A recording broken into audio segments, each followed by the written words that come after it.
पटना बिहार से मैं Amitabh Kumar Das, IPS 94 batch, और आप देख रहे हैं मेरा अपना YouTube चैनल दास बोले बिंदास।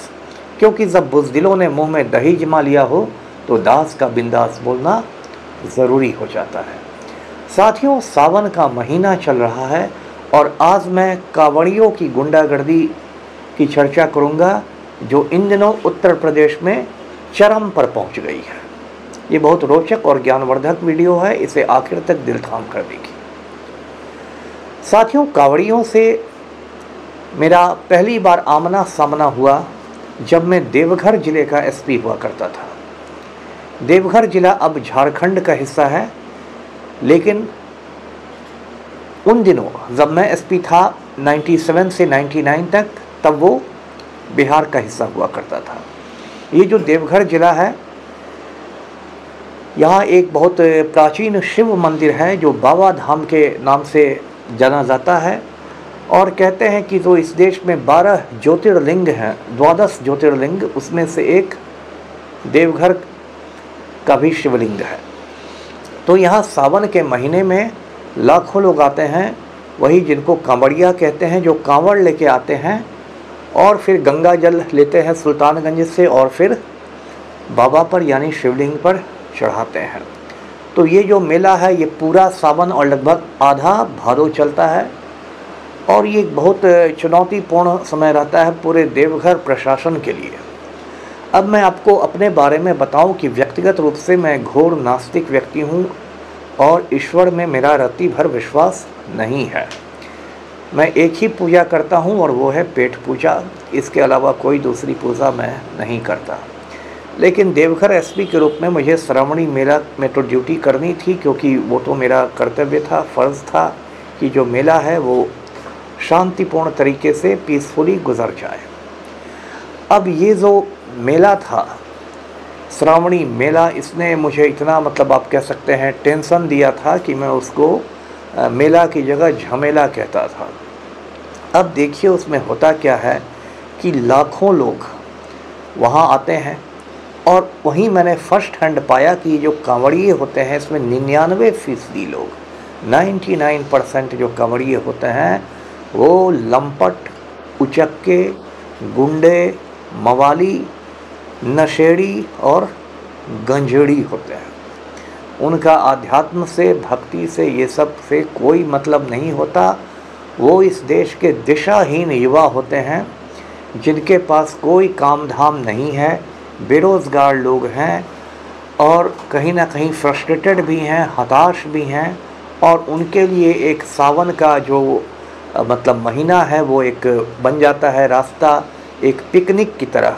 और छोटे छोटे गाँव से, कस्बों से गाड़ी को भाड़ा पर ले लेके 10-10, 12-12 कांवड़िए आते हैं, और उनके चूँकि जाहिलों का समाज है हमारा, मूर्खों की दुनिया है, तो उनके माँ बाप भी समझते हैं कि अरे बेटा तो बड़ा होनहार है, एकदम आध्यात्मिक उन्नति हो जाएगी बेटे की, तो माँ बाप भी बिल्कुल आशीर्वाद देते हैं कि जाओ बेटा बाबा धाम। और जो बेटा और उसके जो लुच्चे लफंगे साथी रहते हैं, गंजेड़ी नशेड़ी लोग, रास्ते भर गांजा पीते हुए, नशा करते हुए, लड़कियों का दुपट्टा खींचते हुए, गाली गलौज करते हुए, ढाबा वालों से मारपीट करते हुए पहुंचते हैं। अब ऐसे लोगों को कंट्रोल करना बहुत मुश्किल है, खासकर सोमवार के दिन में, मंडे के दिन, क्योंकि सोमवार जो होता है वो भगवान शंकर का, भोले बाबा का खास दिन माना जाता है ना। हिंदुओं में अलग अलग दिन बांट दिए गए हैं कि मंगलवार हनुमान जी का खास दिन है, शुक्रवार भाई संतोषी माँ का खास दिन है, तो सोमवार भोले बाबा का खास दिन है जिसको सोमवारी कहते हैं। किसी किसी सावन में 4 सोमवारी पड़ते हैं, किसी किसी सावन में 5-5 सोमवारी पड़ जाते हैं। अब सोमवारी को 1.25 लाख से 1.5 लाख लोग आते हैं, और सुबह से शाम तक, मैं अपना हाल बताऊं आपको, सुबह 3 बजे जब पूरी दुनिया सोई रहती थी तब मैं पहुंच जाता था मंदिर के कंट्रोल रूम में, और वहां जाके बैठ जाता था। वहाँ CCTV कैमरे लगे हुए थे बाहर में, हर इम्पोर्टेंट जो पॉइंट्स हैं मंदिर के, कि जो मुख्य द्वार है, सिंह द्वार, वहाँ क्या चल रहा है, मंदिर का जो गर्भगृह है वहाँ क्या चल रहा है, स्काट गेट पर क्या है, हर जगह सीसीटीवी कैमरे थे और जो कंट्रोल रूम था, नियंत्रण कक्ष था, उसमें अलग अलग पर्दे पर वो चीज़ें मैं देखता रहता था और वहाँ से कंट्रोल करता था, क्योंकि इसमें ज़रा सी चूक में होगी तो भगदड़ मच जाएगी, स्टैम्पीड, और 2 मिनट में 25 मरे 50 घायल हो जाएगा। जैसा अक्सर होता रहता, अभी कुंभ मेला हुआ था तो वहाँ आपने देखा मौनी अमावस्या में कितने लोग मारे गए थे। तो इसमें भगदड़ होने की संभावना बहुत ज़्यादा रहती है। और सुबह से शाम तक मैं इतने टेंशन में रहता था कि जब शाम में पूजा ख़त्म होती थी और मैं घर में लौटता था और पता चलता था कि आज की सोमवारी गुजर गई, तो मैं उस खुशी में मुर्गा बनवाता था और चिकन खा के उसको जश्न मनाता था कि आज की सोमवारी शांतिपूर्ण तरीके से निकल गई। मैंने पहले भी आपको बताया है कि मैं सिर्फ घूस नहीं खाता हूँ, बाकी सारी चीज़ें खाता हूँ, वो चिकन हो, मटन हो, है ना, मछली हो, सब कुछ। तो ये देवघर का हाल था। अब देवघर में मैंने बहुत कड़ाई की थी। मैंने कहा था कि जो भी लोग घुसेंगे वो सिर्फ प्रवेश द्वार से घुसेंगे, निकास द्वार से एक परिंदा नहीं घुसेगा। लेकिन यहाँ मैंने कहा जो लंपट कांवड़िए थे वो लोग झुंड बना के कोशिश करते थे, अपना सर झुका लेते थे बिल्कुल बैल की तरह, और जैसे बैल या सांड सर झुकाकर हमले करता है दुश्मन पर सिंग से, ऐसे ही कांवड़िया बिल्कुल सर झुका लेते थे और एक साथ झुंड में निकास द्वार से, यानी एग्जिट का जो रास्ता था, उससे घुसने की कोशिश करते थे। मैंने वहाँ सिपाहियों को बिल्कुल निर्देश दे रखा था ब्रीफिंग में कि एक भी कांवड़िया यदि निकास द्वार से घुसना चाहे तो इनको पीट पीट के इनकी हड्डी का च्यवनप्राश बना देना है। तो बहुत कड़ाई हुई थी मेरे समय में, लेकिन मैंने किसी को ये उल्टी गंगा नहीं बहाने दी। उसके बाद देखिए क्या एक बार अनुभव हुआ। मैं वहीं कंट्रोल रूम में बैठा हुआ था, कुछ चाय वाय पी रहा था, तो एक महिला आई, उसने कहा कि मैं संतोष यादव हूँ। अब मैं इस नाम को पहचानता था क्योंकि संतोष यादव हिंदुस्तान की अकेली महिला है जिसने एवरेस्ट चोटी पर 2 बार फतह की है। आप जानते हैं कि हिमालय का जो माउंट एवरेस्ट है वो दुनिया की सबसे ऊंची चोटी है ना, और उस पर संतोष यादव ने 2 बार जीत हासिल की है, मतलब उस पर वो चढ़ी हैं। संतोष यादव जो हैं वो मूलतः हरियाणा की रहने वाली हैं, लेकिन उनका ससुराल बिहार के मुंगेर में है, यानी वो बिहार की बहू हैं। तो संतोष यादव का चेहरा एकदम रुआंसा था, रोने रोने पर थी। उसने कहा कि सर मैं संतोष यादव हूँ। मैंने पूछा कि आप वही संतोष यादव हैं जो एवरेस्ट पर 2 बार चढ़ चुकी है? उन्होंने कहा कि जी मैं वही हूँ। उसने कहा कि वो जाना चाह रही है और कांवड़िया लोग जो हैं, ऐसे पुरुष लोगों के लाइन और महिलाओं का क्यों अलग अलग लगता है, लेकिन कांवड़िए लोग जो हैं वो कुछ फप्ती कस देते हैं, कोई धक्का मुक्की कर रहा है, कोई कुछ कर रहा है। तो बेचारी बड़ी मतलब दुखी थी। अब मुझे भी लगा कि क्या मजाक है कि जो महिला 2 बार एवरेस्ट पर चली गई, इतनी कठिन चढ़ाई चढ़ गई, वो वहाँ बाबा धाम के गर्भगृह में नहीं घुस पा रही है। तो मैंने कहा कि चलिए मैं आपको अपने साथ ले चलता हूँ। मुझे लगा कि इसने हिंदुस्तान का नाम रोशन किया है तो कम से कम इतना तो मेरा फ़र्ज़ है कि मैं कुछ इसकी मदद कर दूँ। तो मैं उसके साथ गया। फिर मेरी उपस्थिति में उसने दर्शन किए और फिर बाहर आके उसने मुझे बहुत थैंक्स कहा, बहुत धन्यवाद दिया। आजकल जब मैं संतोष यादव को आरएसएस के कार्यक्रमों में देखता हूँ तो मुझे अफसोस होता है कि मैंने इसकी क्यों मदद की। खैर वो अलग किस्सा है। तो इस तरह से वहाँ चलता है। अब ये बातें मैं इसलिए याद कर रहा था कि अभी उत्तर प्रदेश से कांवड़ियों की गुंडागर्दी की लगातार खबरें आ रही हैं। कांवड़िया लोग करते क्या हैं, कभी सीआरपीएफ के जवानों को पीट रहे हैं, कभी किसी लड़की का दुपट्टा खींच रहे हैं। अभी क्या हुआ कि कुछ कांवड़िए गए, उन्होंने एक ढाबा पर खाना खा लिया 8-10 कांवड़ियों ने। जब पैसा देने का समय आया खाने का तो कांवड़िया लोग बोलने लगे कि खाना में तो लहसुन था, खाना में तो प्याज था।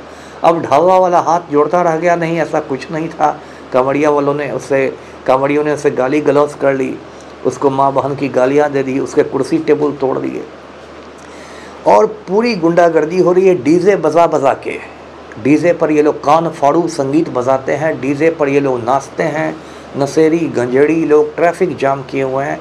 और जो सबसे शर्म की बात है यूपी पुलिस को मैं चुल्लू भर पानी भेजता हूँ डूब मरने के लिए। यूपी के डीजीपी को डूब मरना चाहिए, यूपी के जो भी मुख्य सचिव, गृह सचिव, सबको चुल्लू भर पानी में डूब मरना चाहिए कि पुलिस बिल्कुल मूक दर्शक बन के देख रही है। अभी सीआरपीएफ वालों के साथ जो मारपीट हुई कांवड़ियों ने की, उसमें कांवड़ियों को 5 मिनट के अंदर थाना से ज़मानत मिल गई। क्या मजाक है। और यूपी का सीएम आप जानते हैं ढोंगी आदित्यनाथ है, नाम उसका योगी आदित्यनाथ है, असली नाम अजय सिंह बिष्ट है, लेकिन उसमें मुझे ढोंगी के सभी लक्षण दिखाई देते हैं, तो मैं उसको ढोंगी आदित्यनाथ कहता हूँ। वो वोट बैंक के चक्कर में, हिंदू वोट बैंक के चक्कर में कांवड़ियों की गुंडागर्दी को बढ़ावा दे रहा है।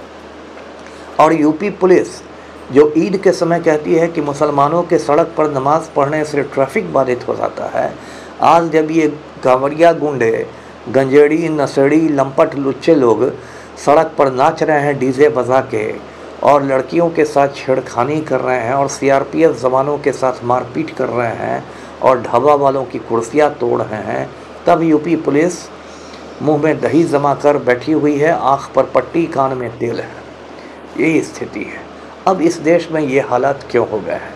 सबसे बड़ी जो समस्या है कि भारत का जो युवा है वो दिशाहीन हो गया है, उसके पास कोई काम नहीं है। मैं जब बक्सर का एसपी था तो वहाँ एक मेरी महिला डीएम थी, मैडम सुजाता चतुर्वेदी, तो हम लोग निकलते थे सड़कों पर भीड़ भाड़ में, तो वो कहती थी कि मैं जहाँ देखती हूँ मुझे 4.5 फीट का बेरोज़गार नज़र आता है।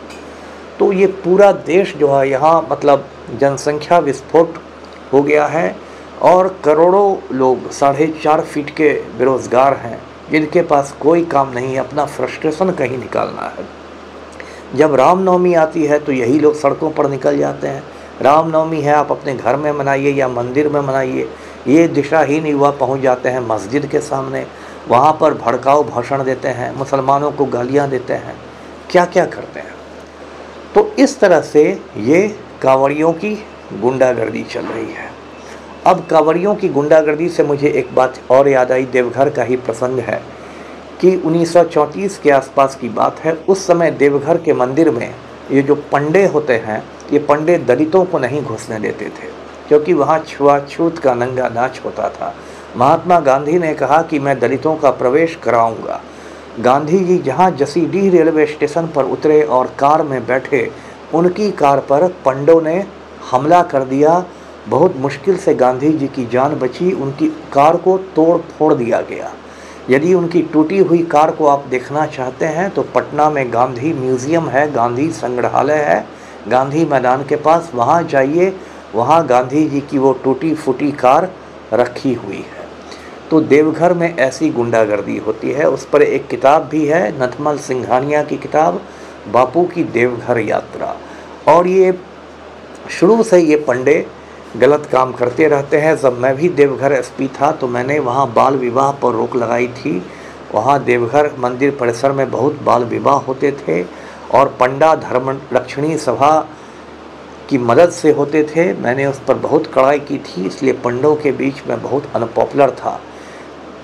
एक और बात जो पहले भी मैंने वीडियो बनाया है कि जब मैं देवघर का एसपी था तो पहली बार मैंने एक दलित अधिकारी को वहाँ मंदिर मजिस्ट्रेट बनवाया था। उस अधिकारी का नाम था रामचंद्र पासवान। तो ये सब छोटी मोटी क्रांतियाँ मैं करता रहता था, लेकिन अभी जब मैं कांवड़ियों की गुंडागर्दी देखता हूँ तो मुझे सिर्फ इसके लिए एक शब्द लगता है कि ये भगवा आतंकवाद है। और जब दूसरे देश के युवा प्रयोगशालाओं में बैठ के नई नई खोजें कर रहे हैं, नए नए आविष्कार कर रहे हैं, हिंदुस्तान का जो युवा है वो गांजा पीकर, नशा करके लड़कियों का दुपट्टा खींच रहा है और बोल बम कर रहा है। वीडियो को लाइक करें, शेयर करें, चैनल को सब्सक्राइब कीजिए। धन्यवाद। जय हिंद।